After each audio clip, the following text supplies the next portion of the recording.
पुलिसले देखेर बस रोक्छन् अनि पुलिसले बसभित्रको मान्छेहरूलाई बाहिर निकाल्छन्। त्यही बेला कालो गाडीमा दुईजना एजेन्ट्सहरू आइपुग्छन्। त्यहाँ लाइन उभिरहेको मान्छेहरूसँग पालो स्पेनिस भाषामा बोल्न जान्छ, तर त्यहाँ मध्ये एउटा बुढो मान्छेले केही प्रतिक्रिया दिन्न। एजेन्टले अरूलाई जान भन्छ र त्यो व्यक्तिलाई समात्छ। पुलिसले यो देखेर हस्तक्षेप गर्न खोज्छ, तर एजेन्टले आफूलाई माथि हेडक्वार्टरबाट आएको भन्छन् अनि त्यो मान्छेलाई आफूसँग जङ्गलभित्र लग्छन्। त्यो मान्छेसँग सवाल जवाब गर्दा केही बोल्दैन। एजेन्टले आफूसँग भएको छातीमा चिरा हान्छ अनि भित्र लगेको एलियन बाहिर निस्किन्छन्, जुन चाहिँ मोस्ट वान्टेड क्रिमिनल हुन्छ एलियन समाजमा। एजेन्टले यो एलियनलाई आत्मसमर्पण गर्न लगाउँछन् किनकि एलियन पृथ्वीमा मान्छेसँग बस्न मिल्दैन। एजेन्ट केले भन्छन् कि ऊ मोस्ट वान्टेड क्रिमिनल हो एलियन समाजमा। त्यस्तै बोल्ने क्रममा पुलिसले पछाडिबाट एलियन देख्छ र एलियनले उसलाई देख्छ। देख्न साथ एलियनले उसलाई मार्न खोज्न जान्छन्। केले एलियनलाई मारिदिन्छन्। कन्सर्टको आवाज सुनेर पुलिसको साथीहरू पनि त्यहाँ आइपुग्छ। के भयो भन्दै हेर्दै हाल्छन्। केले आफ्नो साथीहरूलाई बोलाउँछन्। एजेन्ट केले सबै पुलिसलाई एकटा जम्मा गर्छन् र भन्छन् कि यो फ्ल्यासलाइटमा हेर्न नलाउँछन् र उनीहरूलाई चाहिँ उनीहरूको याददाश्त मेटाइदिन्छन् र 10 मिनटमा के भयो उनीहरूलाई केही थाहा हुँदैन। अनि ढाँटेर भन्छन् कि यहाँ अहिले भर्खरै ग्यास लिकेज भएको छ वरिपरि, सो एकदम डेन्जरस छ, यहाँ यताउति हिँड्नु हुँदैन भनेर। बुढो एजेन्टले पनि आफू रिटायर हुने भन्छन्। एजेन्ट केले याददाश्त मेटाइदिन्छन्।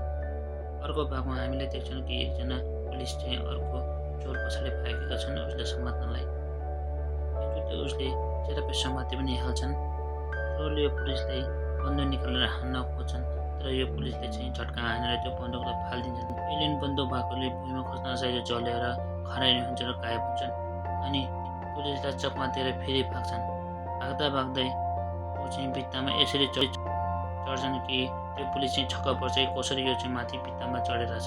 र फेरि पनि पुलिसले त्यसलाई समातिहाल्छन्, यो को किन यसरी भागिरहेको भनेर। अनि यो एलियन मान्छेले भन्छ कि अब पृथ्वी भन्ने क्रममा छन्। आँखा झिम्कन्छ र छतबाट हाम फाल्न थाल्छन् र त्यो मान्छेले खुसी गर्छन् र आकाशबाट स्पेस खस्छ। किसानको गाडीलाई ध्वस्त पारिदिन्छ। यो आवाज सुनेर किसान मान्छे बाहिर निस्किन्छ, हेर्छ कि उसको त्यहाँ के भइरहेछ भनेर। अगाडिको नजारा देखेर अगाडि बढ्यो। त्यही बेला एलियनले उसलाई समातेर मारिदिन्छ र उसको छाला चाहिँ एलियनले लगाइदिन्छ। एलियनले छाला लगाएर घरभित्र पस्छ। पस्न साथ उसले चाहिँ त्यो केटीसँग चिनी पानी माग्छ। चिनी पानी त्यो केटीले दिन्छ, तर उसलाई नि थाहा हुन्न कि उसको बुढालाई के भइरहेको छ भने। अचानकमा बुढीले यो हालत देखेर बुढी चाहिँ प्यान्ट हुन्छ र उसलाई अतपत खाल्डोबाट बाहिर निकाल्दै गर्छ। पुलिसले इन्भेस्टिगेसन गर्न थाल्छ यहाँ त्यो चोरलाई के भयो, किन त्यसले आत्महत्या गर्यो भनेर। पुलिसले भन्छ कि त्यसले चाहिँ पृथ्वी डेन्जरमा छ भने भित्र आउँछ अनि भन्छन् कि त्यो लास चाहिँ मान्छेको जस्तो छैन, थाहा छैन त्यो के हो भने बाहिर जान्छ। त्यही बेला एजेन्ट के आउँछ र याददाश्त मेटाइदिन्छ अनि त्यहाँभित्र रुममा आइपुग्छ अनि भन्छन् कि फिजिकलले उसलाई चाहिँ सोध्छ एलियनले हतियार युज गरेको चिन्छ कि नै भनेर। अनि उसलाई चाहिँ एलियनले चलाएको पसलमा लैजान्छ, तर पुलिसले भन्छ गहना पसल हो। एजेन्ट केले भन्छ कि एलियनले युज गरेको हतियार देखा भनेर, तर उसले मान्दैन। बारम्बार भन्दा नि उसले कुरा नमानेपछि एजेन्ट केले उसको टाउको उडाइन्छ। यो देखेर पुलिस चाहिँ छक्क पर्छ। फेरि त्यो एलियनको टाउको पलाउन थाल्छ। त्यसपछि एलियन त्यो हतियारको भण्डार देखाउँछ र पुलिसले त्यो हतियार यही युज गरेको हो भनेर थाहा पाउँछ। यति थाहा पाउन साथ एजेन्ट केले त्यो पुलिसको याद मेटाइदिन्छ र भन्छ कि यो एड्रेसमा भोलि ब्याउन आउने भनेर। अनि त्यो पुलिस त्यहाँ जान्छ। त्यहाँ गएर उसले एक्जाम दिन्छ र अरू पनि थुप्रै त्यहाँ एक्जाम दिन आएको हुन्छ। त्यसपछि उनीहरूको सुटिङको एक्जाम हुन्छ। त्यहाँ एलियनको फोटो देख्न साथ सबैजना मिलेर एलियनलाई हानेर आएको हुन्छ, तर जेमले चाहिँ त्यो केटीको टाउकोमा मात्रै हान्छ।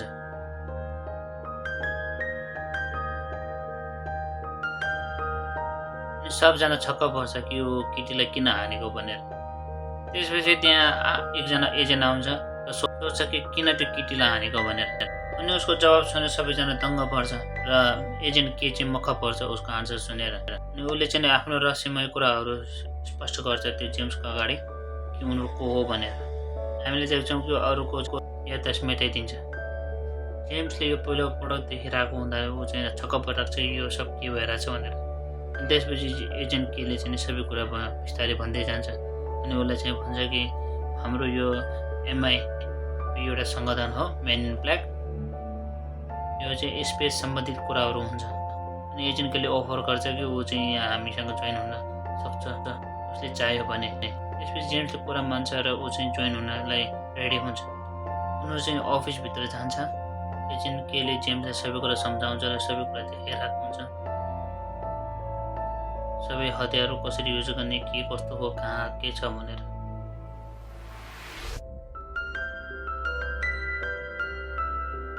उसले देखाउँछ कि हामीले यसरी चाहिँ कसरी चाहिँ एलियनलाई निगरानीमा राखेका छौँ भने।